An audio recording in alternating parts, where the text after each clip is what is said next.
மாண்புமிகு எதிர்க்கட்சி தலைவர் திரு உதயநிதி ஸ்டாலின் அவர்கள்.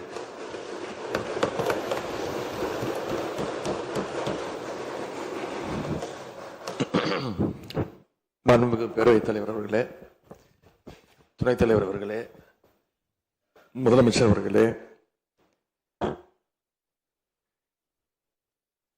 17வது சட்டமன்ற பேரவையின் எதிர்க்கட்சி தலைவராக எனது முதல் உரை இது.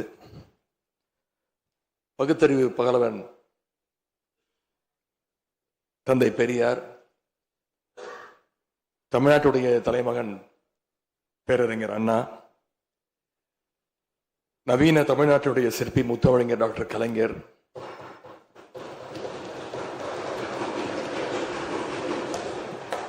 இந்தியாவுக்கே வழிகாட்டிய திராவிட மாடல் ஆட்சியை தந்த திராவிட முன்னேற்ற கழகத்துடைய தலைவர் திரு முத்துவேல் கருணாநிதி ஸ்டாலின் என எங்களுடைய தலைவர்களை எல்லாம் வணங்கி என்னுடைய இந்த உரையை துவங்குகின்றேன். முதல்ல என்னை 2வது முறையாக தேர்ந்தெடுத்து இந்த சட்டமன்றத்திற்கு அனுப்பிய என்னுடைய சேப்பாக்கம் திருவல்லிக்கேணி தொகுதி மக்களுக்கு என்னுடைய நன்றியை நான் இங்கே தெரிவித்துக் கொள்கின்றேன். அதே போல எங்கள் தலைவர் தலைமையிலான திராவிட முன்னேற்ற கழகத்துடைய கூட்டணிக்கு 1,52,82,782 வாக்குகளை தந்த தமிழ்நாட்டு மக்களுக்கு என்னுடைய நன்றியை நான் தெரிவித்துக் கொள்கின்றேன். அதேபோல எங்களுடைய கூட்டணி சட்டமன்ற உறுப்பினருடைய வெற்றிக்காக உழைத்த திராவிட முன்னேற்ற கழகத்துடைய அனைத்து நிர்வாகிகளுக்கும், முத்தமிழறிஞர் டாக்டர் கலைஞருடைய உயிரினும் மேலான அன்பு உடன்பிறப்புகளுக்கும், தோழமை இயக்க தலைவர்களுக்கும் தொண்டர்களுக்கும் என்னுடைய நன்றியை நான் தெரிவிச்சுக்கிறேன். இந்த அவையில என் கூட நின்று எனக்கு வழிகாட்டக்கூடிய எதிர்க்கட்சி துணைத் தலைவர் அண்ணன் திரு KN நேரு அவர்களுக்கும், எங்களுடைய கொறடா அண்ணன் வேலு அவர்களுக்கும், துணை கொறடா அண்ணன் திரு கோவி செழியன், செயலாளர் அண்ணன் திரு தங்கம் தென்னரசு, பொருளாளர் அண்ணன் திரு MRK பன்னீர்செல்வம் ஆகியோருக்கும், கழக சட்டமன்ற உறுப்பினர்களுக்கும் என்னுடைய நன்றியை நான் தெரிவிச்சுக்கிறேன். சட்டமன்றத்தில் நேற்று நாம அத்தனை பேரும் பதவி பிரமாணம் செஞ்சுக்கிட்டோம். அதன் பின்பு இன்னைக்கு முதல் நடவடிக்கையா பேரவைத் தலைவரை இன்றைக்கு தேர்ந்தெடுத்திருக்கிறோம். வரலாற்று சிறப்புமிக்க இந்த சட்டப்பேரவையில மாண்புமிகு பேரவைத் தலைவராக தேர்ந்தெடுக்கப்பட்டிருக்கக்கூடிய உங்களுக்கும், துணைத் தலைவராக தேர்வு செய்யப்பட்டிருக்கக்கூடிய திரு ரவிசங்கர் அவர்களுக்கும் எங்களுடைய தலைவர் சார்பாகவும் கழக சட்டமன்ற உறுப்பினர்கள் சார்பாகவும் மீண்டும் என்னுடைய வாழ்த்துக்களை நான் தெரிவிச்சுக்கிறேன். மாண்புமிகு பேரவைத் தலைவர் அவர்களே, இங்கே ஏற்கனவே எல்லாரும் குறிப்பிட்டது போல நானும் கேள்விப்பட்டிருக்கேன். நீங்க எப்பொழுதுமே சிரித்த முகத்துக்கு சொந்தக்காரர்னு கேள்விப்பட்டிருக்கிறேன்.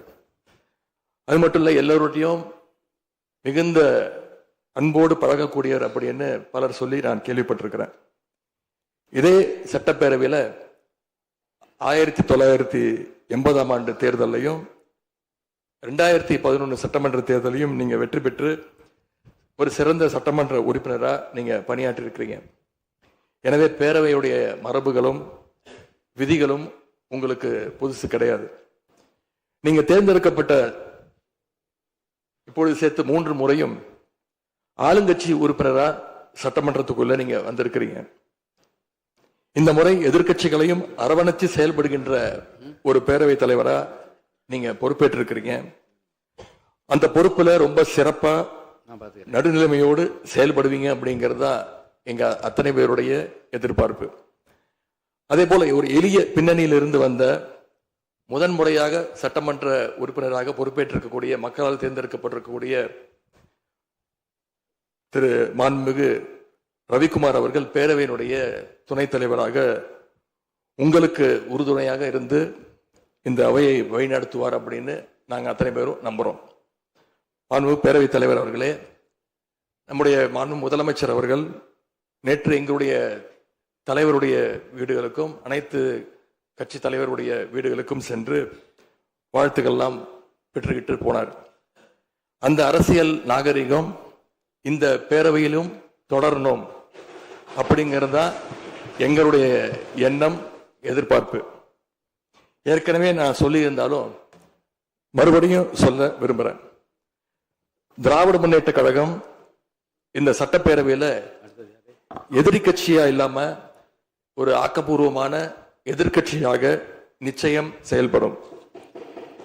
எங்க தலைவர் அவர்கள் சொன்ன மாதிரி திராவிட முன்னேற்ற கழகம் என்னைக்குமே ஒரு ஆக்க சக்தி தான். மாண்புமிகு பேரவைத் தலைவர்களே, இந்த பேரவைக்குன்னு ஒரு மிகப்பெரிய வரலாறு இருக்கு. இன்னைக்கு இந்தியாவில் பண்பாட்டு ரீதியாகவும் பொருளாதார ரீதியாகவும் தமிழ்நாடு சிறப்பா முன்னேறி இருக்கு அப்படின்னா இந்த பேரவையில் நடந்த விவாதங்கள், எடுக்கப்பட்ட முடிவுகள், இயற்றப்பட்ட சட்டங்கள், நிறைவேற்றப்பட்ட தீர்மானங்கள், இதெல்லாம் தான் ஒரு காரணம். பிற மாநிலங்களுக்கெல்லாம் ஒரு எடுத்துக்காட்டாக வழிகாட்டக்கூடிய வகையில் செயல்பட்டு இந்தியாவையே திரும்பி பார்க்க வச்ச சட்டமன்ற பேரவை இந்த தமிழ்நாட்டு சட்டமன்ற பேரவை. அப்படிப்பட்ட இந்த பேரவையில் ஆரோக்கியமான ஆக்கப்பூர்வமான விவாதங்களுக்கு இடம் கொடுத்து ஜனநாயக மாண்புகளுக்கு முக்கியத்துவம் கொடுத்து பேரவைத் தலைவர் அவர்கள் என்றைக்கும் நடுநிலைமையோடு செயல்பட வேண்டும் என்று நாங்கள் அனைவரும் விரும்புகின்றோம். நாம் இங்க ஆளுங்கட்சி எதிர்கட்சி அப்படின்னு எதிர் வரிசையில் உட்கார்ந்திருந்தாலும் தமிழ்நாட்டுடைய வளர்ச்சின்னு வரும்போது நாம் அனைவரும் ஒரே வரிசையில முன் வரிசையில் நின்று உழைக்கணும்னு நான் விரும்புகிறேன். அதைத்தான் தமிழ்நாட்டு மக்களும் எதிர்பார்த்துக்கிட்டு இருக்கிறாங்க, விரும்புறாங்க. திராவிட முன்னேற்ற கழகமும் அதைத்தான் விரும்புது. எங்களுடைய தலைவர் அவர்கள் கடந்த 5 ஆண்டுகள்ல அடிக்கடி சொல்ற ஒரு வார்த்தை, இது எனது அரசு அல்ல நமது அரசு என்று எங்களுடைய தலைவர் அவர்கள் அடிக்கடி சொல்லுவார். அதை நிரூபிச்சும் காட்டியிருக்கிறார். சென்ற திராவிட மாடல் அரசுங்கிறது வாக்களிச்ச மக்களுக்கு மட்டும் இல்லாம வாக்களிக்காத மக்களுக்குமான அரசாகத்தான் செயல்பட்டு வந்தது. ஆகவே இந்த புதிய அரசும் அனைவருக்குமான அரசாக உங்களுக்கு வாக்களிக்காத மக்களுக்குமான அரசாக செயல்படும்னு நான் விரும்புறேன். இந்த நேரத்தில் இன்னொரு விஷயத்தையும் இங்க நினைவுபடுத்த விரும்புறேன். மாண்புமிகு பேரவைத் தலைவர் அவர்களும் மாண்புமிகு முதலமைச்சர் அவர்களும் இன்னைக்கு எதிர்கட்சி தலைவராக இருக்கிற நானும் ஒரே காலேஜில் படிச்ச ஓல்டு ஸ்டூடெண்ட். ஒரே காலேஜில் நாம படிச்சிருந்தாலும் அரசாங்கத்தை நடத்துறதுல திமுக தான் சீனியர் பேட்ச். அது உங்களுக்கு தெரியும். 1967 ஆட்சிக்கு வந்தது திமுக தான். நாங்க தான் சீனியர்ஸ். அந்த அடிப்படையில் எங்களுடைய நாலேஜையும் எக்ஸ்பீரியன்ஸையும் நாங்க ஷேர் பண்ணிக்க ரெடியா இருக்கோம்.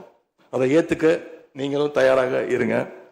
ஏன்னா நமக்கு எப்பவுமே தமிழ்நாட்டு மாநிலத்துடைய நலன்தான் மிக மிக முக்கியம். மாண்புமிகு பேரவைத் தலைவர் அவர்களே, நீங்க போட்டியின்றி தேர்வாகியிருக்கீங்க. மாண்புமிகு முதலமைச்சரும் எதிர்கட்சி தலைவரான நானும் உங்களை அவை முன்னவரும் இந்த இருக்கையில உட்கார வச்சிருக்கிறோம், அமர வச்சிருக்கிறோம். இன்னைக்கு உங்க கையை பிடிச்சி அழைச்சிட்டு வந்து உட்கார வச்சிருக்கிறோம். இனி எங்க 2 தரப்பையும் நீங்க தான் கையை பிடிச்சி அரவணைச்சு கோவம் இல்லாம கோவப்படாம, நீங்க கோவப்பட மாட்டீங்கன்னு தெரியும். உங்களை கோவப்படுத்துற மாதிரி எந்த செயலையும் நாங்க செய்ய மாட்டோம். சட்டமன்ற ஜனநாயகத்துல ஆளுங்கட்சி காதுகளாகவும் எதிர்கட்சி குரலாகவும் இருக்க வேண்டும். அதுலதான் இந்த அவையுடைய பெருமை நிச்சயம் அடங்கி இருக்கு. பொதுவா இதுக்கு முந்தைய சட்டமன்ற பேரவை எடுத்துக்கிட்டா ஆளுங்கட்சி வரிசையில அதிக உறுப்பினர்களும் எதிர்கட்சி வரிசையில அதை விட குறைவான உறுப்பினர்களும் இருப்பாங்க. ஆனா இந்த முறை கிட்டத்தட்ட ஆளுங்கட்சிக்கு இணையான எதிர்கட்சி வரிசை வலிமையா இன்னைக்கு அமைஞ்சிருக்கு. அதுதான் இந்த பேரவையுடைய இன்னொரு கூடுதல் சிறப்பு. இதன் மூலமா தமிழ்நாட்டு மக்கள் ஒரு முக்கியமான செய்தியை நமக்கு சொல்லி இருக்கிறாங்க. அது என்னன்னா, எதிர்கட்சி வரிசை மிக மிக வலிமையாக இருந்து இந்த அரசை, புதிய அரசை வழிநடத்தணும், ஆக்கப்பூர்வமான விமர்சனங்களை முன்வைக்கணும் அப்படின்னு மக்கள் நமக்கு சொல்லி இருக்கிறாங்க. நான் நம்புறேன்.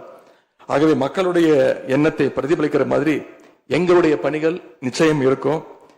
மாண்புமிகு பேரவைத் தலைவர் அவர்களே, இந்த அரசு பொறுப்பேற்ற நிகழ்ச்சியில் நடந்த ஒரு நிகழ்வை இங்க நான் சுட்டிக்காட்ட விரும்புகின்றேன். ஏற்கனவே சுட்டிக்காட்டியிருக்கிறாங்க. அந்த நிகழ்ச்சியில தமிழ்தாய் வாழ்த்து 3வது இடத்துக்கு தள்ளப்பட்டிருக்கு. இது தமிழ்நாட்டு மக்கள் மத்தியில மிகப்பெரிய ஒரு கோபத்தையும் அதிர்ச்சியையும் ஏற்படுத்தியிருக்கு. அதை எதிர்க்கட்சிகள் எல்லோரும் விமர்சிச்சிருக்கிறோம். அதுக்கு ஆளுங்கட்சியும் ஒரு விளக்கத்தையும் கொடுத்திருக்கிறாங்க, நானும் பார்த்தேன். எங்களோட கருத்து என்ன அப்படின்னா, பாஜக ஆட்சிக்கு வந்திருக்கக்கூடிய மேற்கு வங்க மாநிலத்துல பதவியேற்பு நிகழ்ச்சியின் போது வந்தே மாதரம் பாட்டு பாடப்படல. ஆனா இங்க தமிழ்நாட்டுல அது பாடப்பட்டிருக்கு. மேற்கு வங்கத்துல இன்னைக்கு யாரு ஆளுநரா போய் உட்கார்ந்துருக்காங்க அப்படின்னு உங்க அத்தனை பேருக்கும் தெரியும், நான் சொல்ல வேண்டிய அவசியம் இல்லை. அவர் இங்க ஆளுநரா இருந்தப்போ தமிழ்நாடு சட்டமன்ற பேரவையில தமிழ்தாய் வாழ்த்துக்கு முன்னாடி தேசிய கீதம் பாடணும்னு பேரவையினுடைய மரபையே மாத்த சொன்னவர் தான் இன்னைக்கு மேற்கு வங்கத்துல ஆளுநரா இருக்கிறார். அதை நாங்க உறுதியா, எங்களுடைய தலைவர் அப்போதைய முதலமைச்சர் உறுதியா மறுத்தார். அதனால 2023ஆம் ஆண்டு முதல் தொடர்ந்து 3 வருஷம் அவர் பேரவையிலிருந்து வெளிநடப்பு செஞ்சுட்டு போன காட்சிகளை எல்லாம் நீங்களும் பார்த்திருப்பீங்க.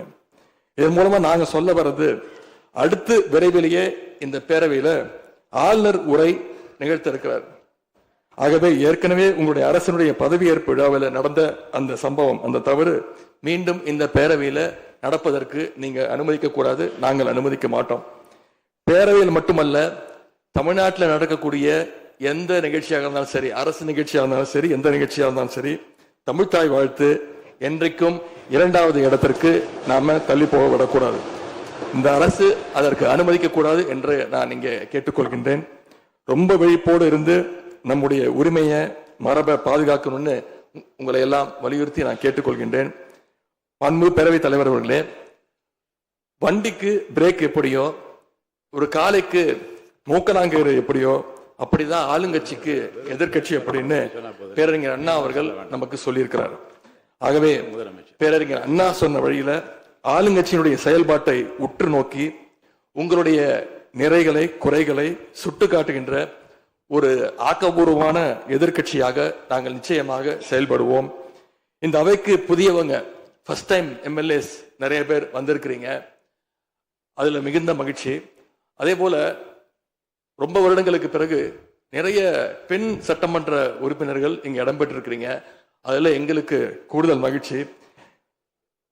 அத்தனை பேருக்கும் மீண்டும் என்னுடைய வாழ்த்துக்கள்.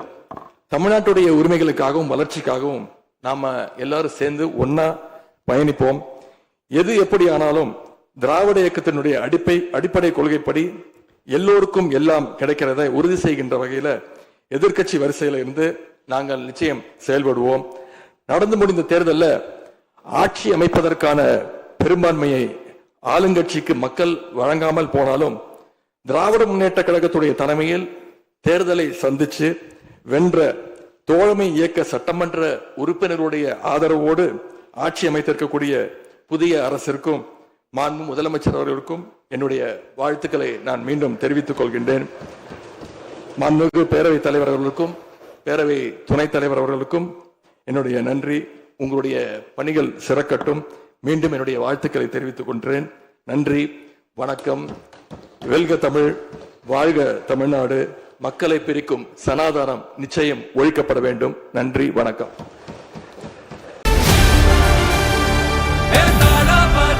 மக்களுக்கு நல்லது பண்றதுக்கு அரசியலுக்கு வாங்கடா, கொள்ளை அடிக்கிறது கொலை பண்றதுக்கு அரசியலுக்கு